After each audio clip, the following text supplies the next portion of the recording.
Hassan Nasrallah, the leader of the terrorist army Hezbollah, was killed by Israel Defense Forces in a precise strike in Beirut last night while he was in Hezbollah's central headquarters commanding more imminent attacks against the people of Israel. Beyrouth, dans la fumée et la destruction des frappes israéliennes, cette nuit encore. Plusieurs immeubles de la banlieue chiite de Daïe visés notamment. C'est là que se trouve le quartier général du Hezbollah.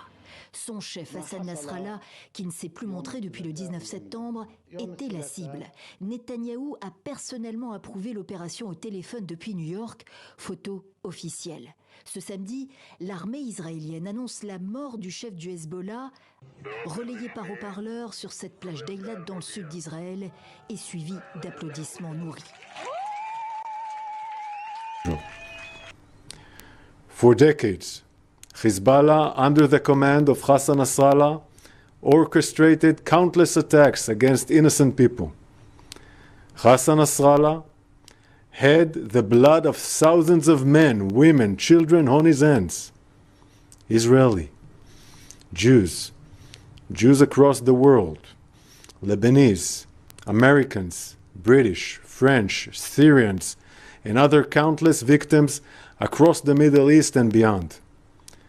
Hezbollah, under the command of Hassan Nasrallah, joined Hamas in attacking Israel on October 8th.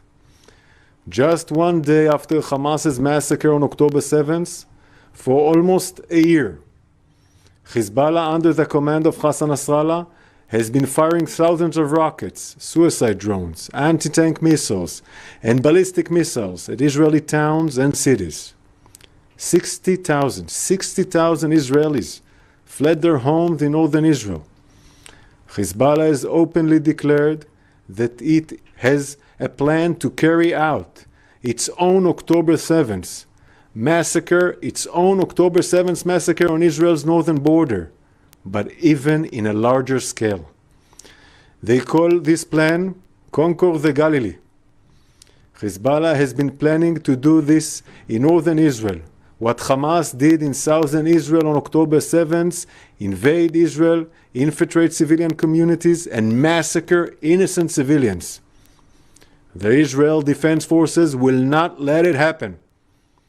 Hassan Nasrallah, the leader of an evil terrorist organization, the senior terrorists eliminated with him, and the central headquarters were a legitimate military target under international law.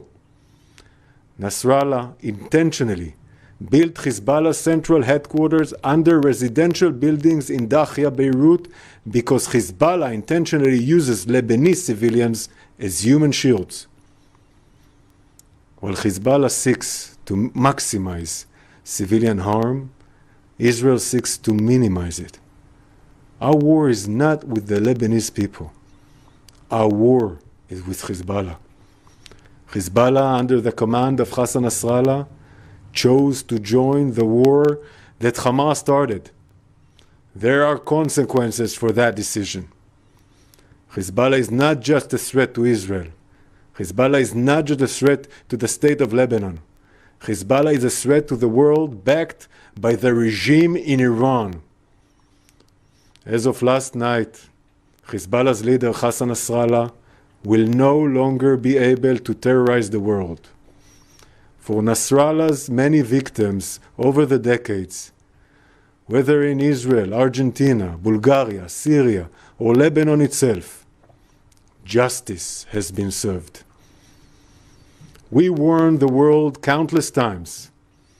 Hezbollah is dragging the state of Lebanon and the entire region into a wider escalation. Israel does not seek a wider escalation.